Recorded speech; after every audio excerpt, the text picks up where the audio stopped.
બોલો ગૌ માતા કી જય. આજે અધિક માસ બેઠો આપણે અધિક માસ એટલે તો એની વાટ જોતા હોય કે ત્રીજે વર્ષે આવે અધિક માસ છે. આ અધિક માસને મોય અધિક સ્નાન કરે, ગૌ માતાની સેવા કરે. એમાં આજ આપણે હનુમાન મંદિર પૂજારી મેરુ ભગત આપણી ગાયને લીલા ઘાસની ગાડી ભરી અને આજ પુણ્ય કમાણા અધિક માસ આપણે સ્નાન કરવાને સ્નાન કરવાથી શરીરની શુદ્ધિ થાય, પણ મોયની શુદ્ધિ કરવા માટે આવું પુણ્ય કમાવવું પડે. શરીરની શુદ્ધિ ઉપર સ્નાન કરવાથી થાય છે, પણ અંદરની શુદ્ધિ તો આવો પુણ્ય કમાવો, ગૌ માતાની સેવા કરો તો એનાથી થાય છે.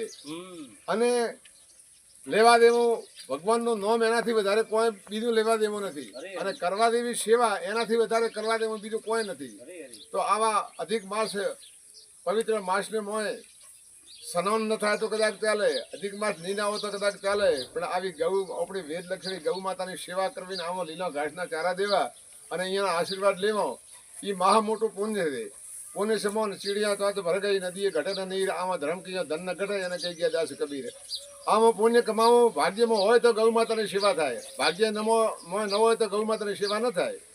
તો આમાં પુણ્ય કમાવો.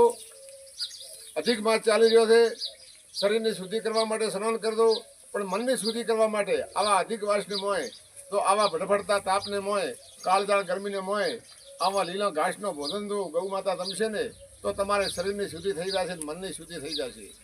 તો આજે આપણી ગાયુશાળાને મોય આજે આપણી બધી ગાયો પ્રસાદ લીલા પ્રસાદનું ભોજન લઈ લે છે, અને મેરુ ભગવત તરફથી આજે આપણે ગૌ માતાને ભોજન આપેલું છે. ભગવાન એમને 1000 ગણું આવે, એમને સદગતિ આપે અને એને ખૂબ સદવિચાર આલે અને એમના ભંડાર ભર્યા રાખે. બોલો ગૌ માતા કી જય.